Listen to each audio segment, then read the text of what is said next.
Many business owners who jump into the Facebook ads platform have found themselves frustrated with the number of objectives that they have available, the number of campaign objectives that are presented to them. And so in this short video, if you're struggling with the various items that you can do, the different objectives and campaigns that you can run, I'd like to simplify that and kind of break each of them down. This is a very basic understanding, but there's so much frustration with business owners and brand new marketers to the Facebook platform.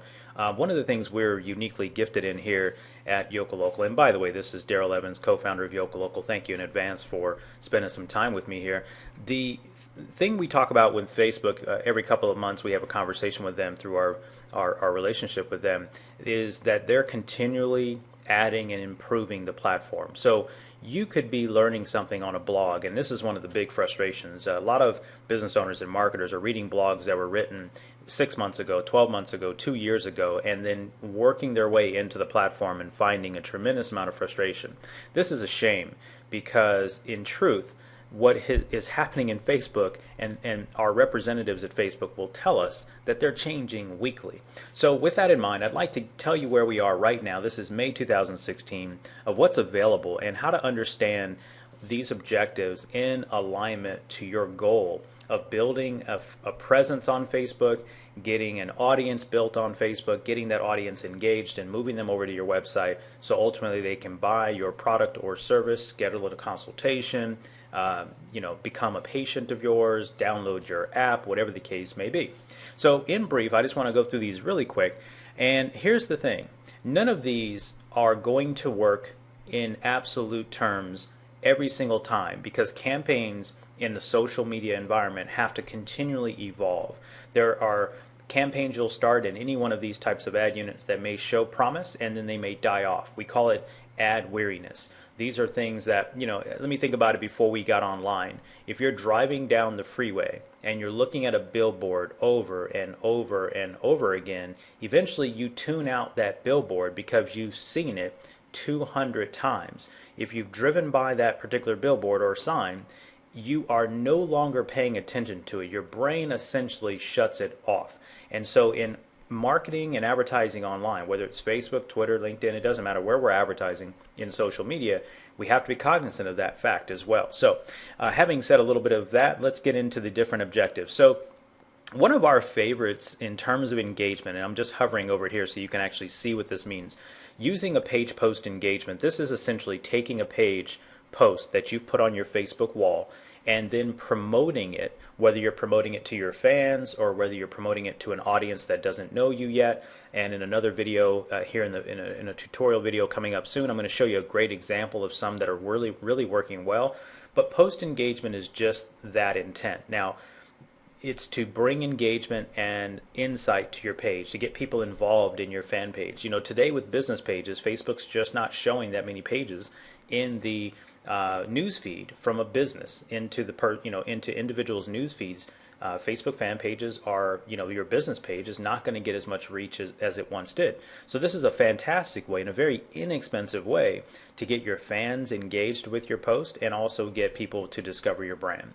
Promoting your page is essentially that. You can basically get new people to come over and like your fan page. Now, we always say that, we don't always say it, but I think in most cases people think that you want to, build a number of fans to your fan page as your first and primary objective. And once you get to a certain number of fans, you can then start working on getting them engaged and move them out to your website. And we actually disagree with that. We actually believe there's 3 steps to a well-defined campaign, which is number 1, growing and promoting your page on an organic and both a paid advertising basis so that you constantly have eyeballs on your page to boost engagement.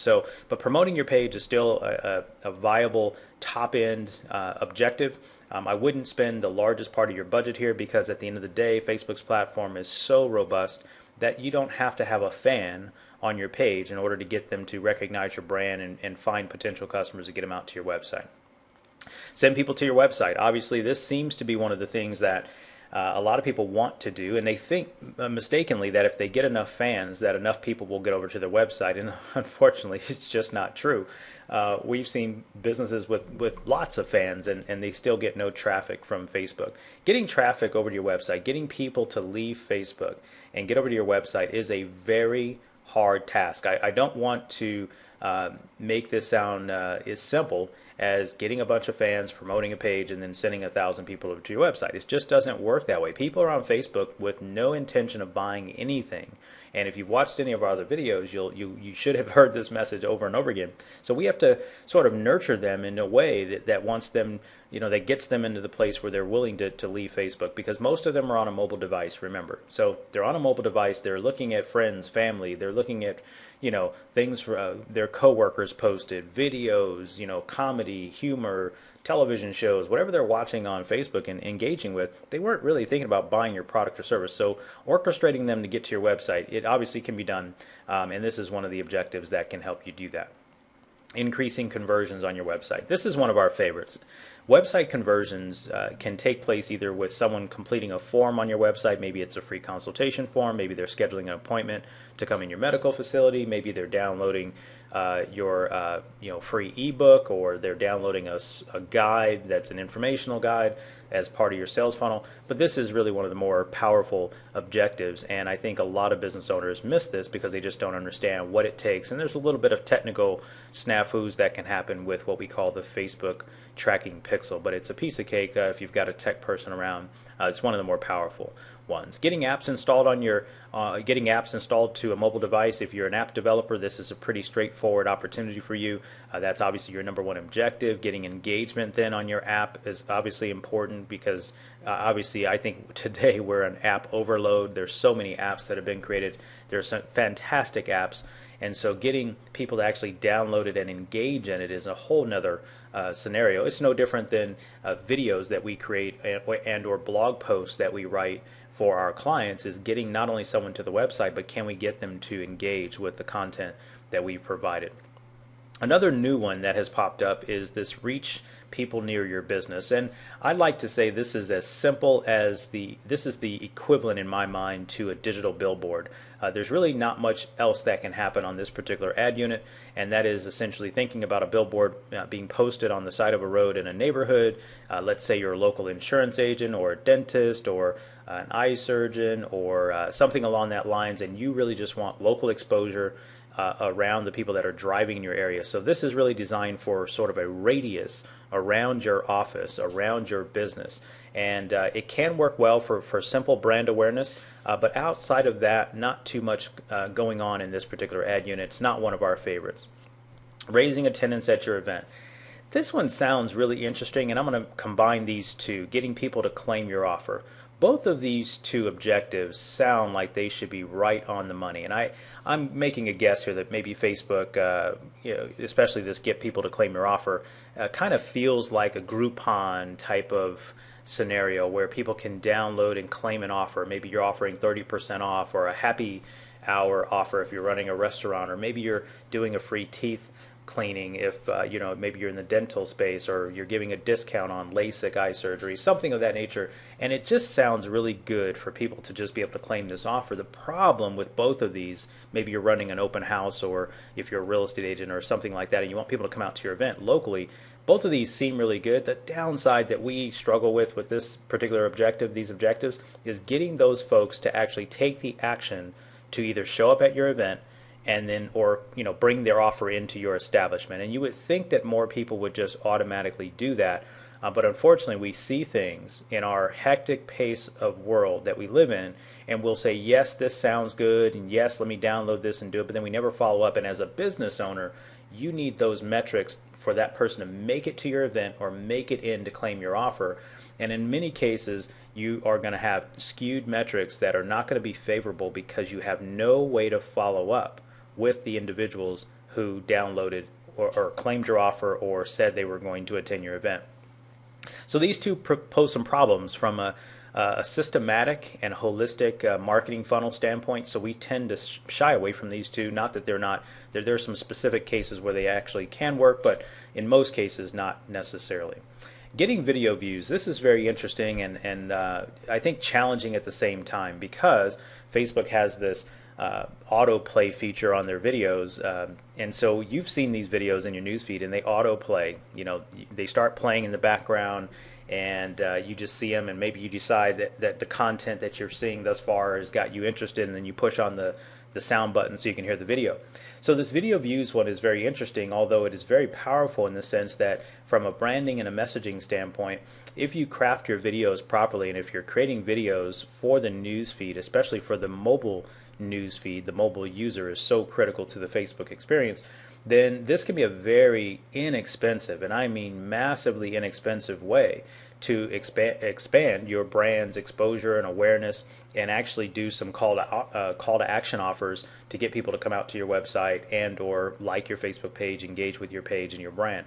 It's actually one of the least expensive ad units that are available, and we use it a lot. There are certain types of videos that are more effective than others when it comes to this, and one of the things about getting video views is you don't need any high-end production anymore. You don't need to go to a video production house. And listen, we had a full video production studio that we ran in our company for 4 years in our business, and we've shut that video studio down. We encourage all of our clients today to pull out their smartphone and buy a simple, you know, between a portable microphone if you want an extended microphone for your smartphone, a simple stand that you can get for, I don't know, $20 or $25 on Amazon. But we're very much in fans of real-time video without all of the polish and the editing. Now, there's certainly a place for polished and high production videos, but a lot of times these advertising and media companies are just hyping you up with all of this high-end production, and it's just not necessary, because it screams, I want to sell you something.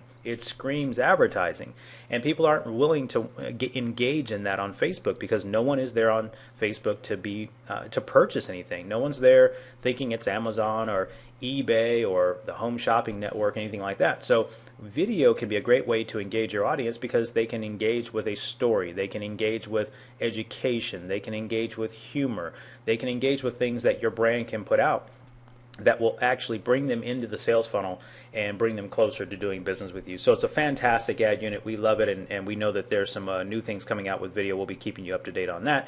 And the last objective, which today is, it's a new objective. So sorry about my screen jumping. It's a new objective, but I will tell you that we're not yet willing to recommend it to our clients just yet, but this allows you to actually collect leads right inside the Facebook ad platform, where people don't have to leave and go to your website. An example of that could be, let's say you have an informational ebook or a download on your website, something informative that you'd like your potential customer to have. They can now get that information without ever going to your website. One more little drawback is, of course, those leads are still inside the Facebook platform. You have to get them out into your automation system, and there's some workarounds and some things that are, I'm sure, going to get better in that regard. But right now it's not as seamless. They're not going to go directly over to your website automation system, your marketing automation. So there's a little bit of workaround that has to happen with this unit. It's early. I think at the time of recording this video, we have been aware of this unit now for about 2 months, maybe 3 months. And we're not yet testing it quite at this point, just because it's just a new unit and we want to see a little bit more data on it before we jump in. But I'm pretty sure it's going to mature. For Facebook to actually introduce it is interesting, because for the longest time they have sort of frowned on what we call the direct response model, the direct response of advertising, where you get someone on Facebook to take an immediate action on your offer. They've sort of frowned on that in the past. So it is very encouraging to see that they are moving that direction, and I would expect that this unit would get a lot more popular and have a lot more effectiveness as time goes on. So I want to wrap up the video today with just this quick overview, is simply a way for us to share some of the purposes for these ad units. And I remember having a conversation just a week ago, and it sort of prompted this video, because the gentleman indicated he wanted us to run this particular campaign. Build a fan base, really just get me a bunch of fans. I know who I want to sell to, I know who I want to market to, and just go get fans. And I asked him, what was your end objective? What is the end objective? And he says, well, I want to get them over to our website. And I'm saying, okay, great. Well, what about the rest of the campaign? Getting them to your website, getting them to convert, and so forth. He's like, no, no, no. I just believe if we get enough fans, then we'll get enough traffic over to our website. And the sad part about it is that's not how it works. And the gentleman wasn't very coachable about the process. And of course, I'm sure a lot of people think there's always a sales pitch in it. The bottom line is we always educate on what's working effectively for our current clients. We are educating on what's working inside the Facebook platform as it's changing on a very complex and robust basis. Again, we have very good insight from our representatives that we talk with at Facebook who are telling us things are changing on a week-by-week, month-by-month basis, and they're going to continue to change. This is a brand new genre of advertising. So I just wanted to finish off by going through these objectives, getting you a little bit of understanding and awareness of what these can be used for, and in a later video we'll discuss how to put these objectives together in a well-defined campaign. So thank you for taking time to listen to this video. I hope it's been helpful. My name is Daryl Evans, co-founder of Yoke Local, and we'll talk to you on another video. Thanks.